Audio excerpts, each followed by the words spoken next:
Public advisory. GPL wishes to advise all customers and the general public that due to the ongoing heavy rainfalls and strong winds, our company anticipates that some communities will experience localized faults. Consequently, customers are advised that our emergency team is on standby to act swiftly to restore power to affected areas. Further, customers who may experience a localized fault are asked to call our 24/7 call center on 226-2600 to report a localized fault. To this end, GPL will continue to work assiduously to provide reliable supply of electricity to all stakeholders. This is the news on top of the hour. Live from our studio in Georgetown. Kaieteur Radio, 99.1 FM.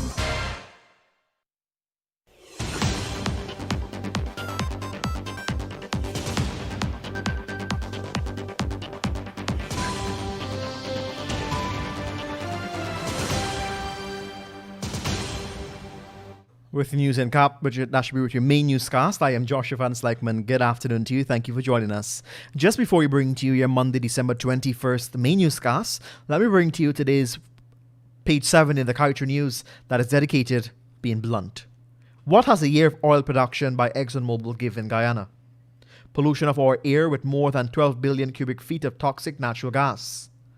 A year of dumping of more than 1 million barrels of produced water into the ocean. The fastest growing economy in the world, but with the majority of those revenues leaving Guyana with oil companies. President Ali must protect Guyana's environment and secure more value for the people. And now for the top stories we're tracking this afternoon. Guyana can plunge itself into more debt even with oil money, according to the IDB quarterly report.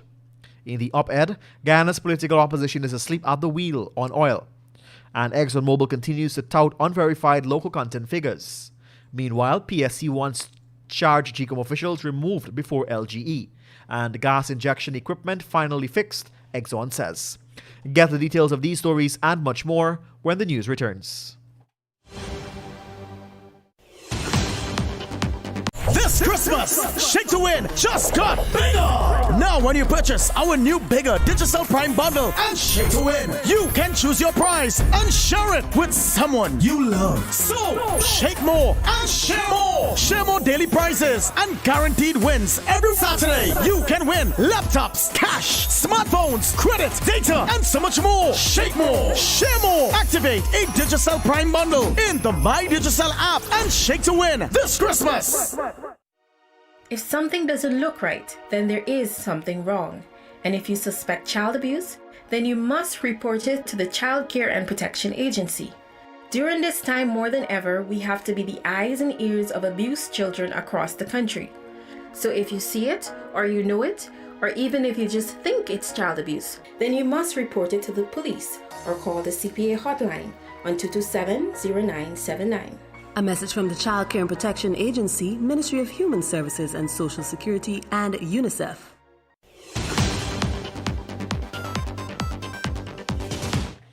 And now for the news in details. With Guyana poised to receive a fair bit of revenue from the sale of its oil resources, the Inter-American Development Bank is cautioning the authorities of the day to exercise extreme caution regarding the portion it will spend. In its advising on saving for a rainy day, and particularly the way in which it goes about taking on new loans, in its latest Caribbean quarterly bulletin, the IDB acknowledged that the oil money will give the government an opportunity to close budget financing gaps, avoid debt accumulation, and/or retrieve expensive outstanding public debt. It stressed, however, that budget financing needs to be monitored or else Guyana could erode saving and return the nation to a position of high indebtedness. The bank was keen to note that Guyana has been managing its debt quite prudently over the last 2 decades.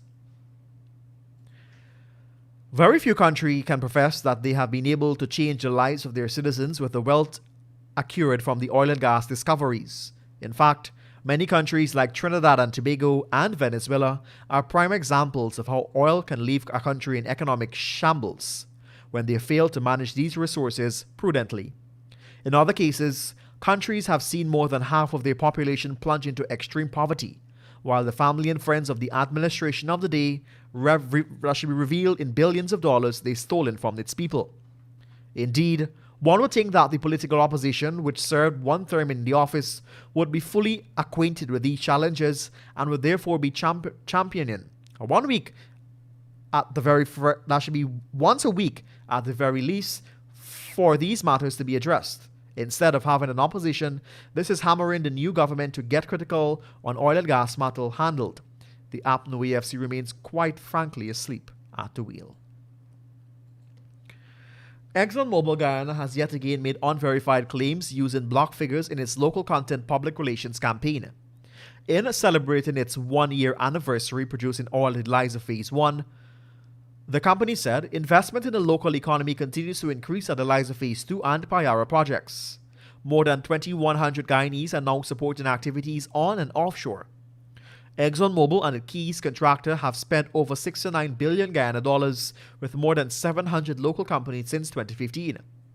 Local content is the value that an extraction project brings to local, regional, or national economy beyond the resources revenues, according to the Natural Resources Governance Institute.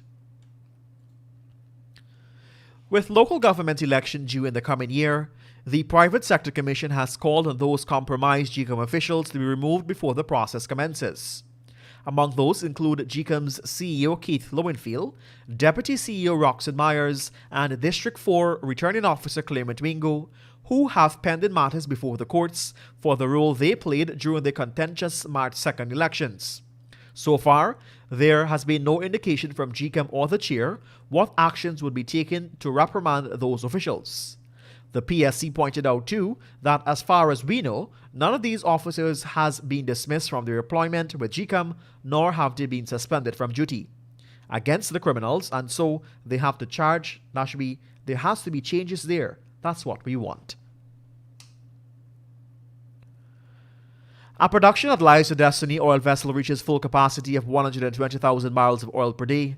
ExxonMobil claimed that it has successfully commissioned the gas injection system, which was previously reported as being defective, thereby causing Exxon to flip billions of cubic feet of toxic natural gas. These and others were shared by ExxonMobil President of Guyana, Alastair Routledge. According to an EPA brief, ExxonMobil has said that the third stage flash gas compressor and suction silencer has been sent for repair in Germany and will return to the Liza Destiny FPSO in late October. You're listening to your main newscast right here on Kaieteur Radio. Home destroyed in Eccles blaze. Cop caught 6 drunk drivers in surprise road operation. Local oil service company planning Region 3 cement plant. And new discreet medication distribution system for HIV patients. Get the details of these when the news returns.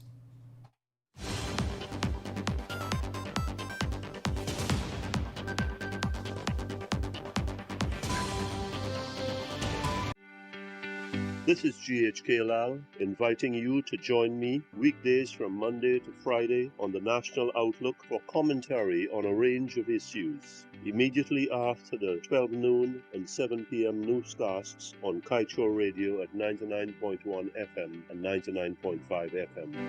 Looking forward to you sharing in the conversation.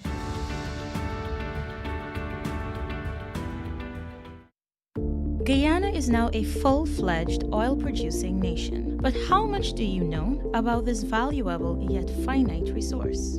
On our radio program, Guyana's Oil and You, we strike at the heart of every issue with informed views and credible data. The time is now for you to arm yourself with insightful knowledge on your oil wealth.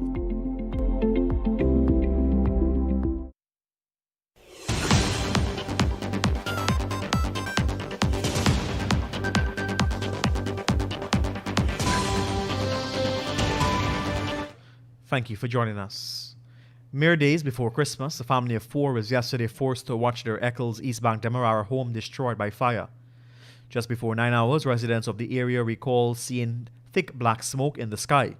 They reportedly ventured out to investigate and soon realized that the 2-story concrete home occupied by Mr. Samuel Ward, along with his wife and 2 children, was being consumed by fire. Kaieteur Radio were told that it is suspected that the fire might have been of electrical origin, since it reportedly started from a breaker. According to eyewitness, the fire began to spread quickly and the couple could not do much but grab their children and escape. 6 drunk drivers were caught on Saturday in a surprise road operation conducted along the west coast and west bank of Demerara by a team of Region 3 police ranks. According to a statement from Division 3, the surprise operation spearheaded by a sergeant commenced around 19 hours and ended midnight. The team of officers set up strategic roadblocks on Region 3 roadways and began randomly conducting breathalyzer tests on drivers. Kaieteur Radio were told that the drivers were not expecting such a move by the police and 6 of them were caught off guard. They are expected to face charges shortly. Guyane's own logistic company VAS Energy Inc. is positioning itself to benefit from Guyana's ever-expanding economy with plans to begin construction of a state-of-the-art cement factory in Region 3 by February 2021. Daranand Lachman, director of VAS Energy, said that within 14 months of breaking ground next year, the company aims to start grinding and producing cement while working to complete construction within 24 to 28 months. According to Lachman, the demand for cement, especially with the construction boom in the coming years, will greatly benefit the Guyanese people and Guyanese construction companies in all areas. A discrete system for receipts of medicine has been implemented by the National Care and Treatment Center for HIV patients. This was stated by the center's director, Dr. Abiola Jacobs, who said that the system was created to ensure patients with HIV receive sufficient treatment during the COVID-19 pandemic, but confidentially if they wish. The National Care and Treatment Center is one of the largest treatment facilities for STIs and AIDS, the condition caused by HIV in Guyana. It provides diagnostic and management of STIs and HIV/AIDS and voluntary counseling and testing and management of some chronic diseases.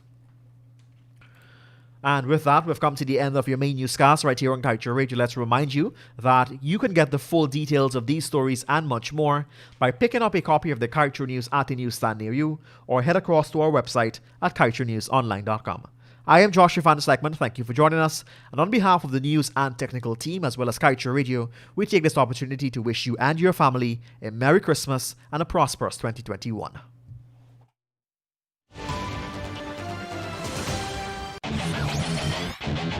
Want value for your advertising dollar? Then place your ads on Kaieteur Radio's newscasts. Streamed live on 6 different mediums, reaching hundreds of thousands.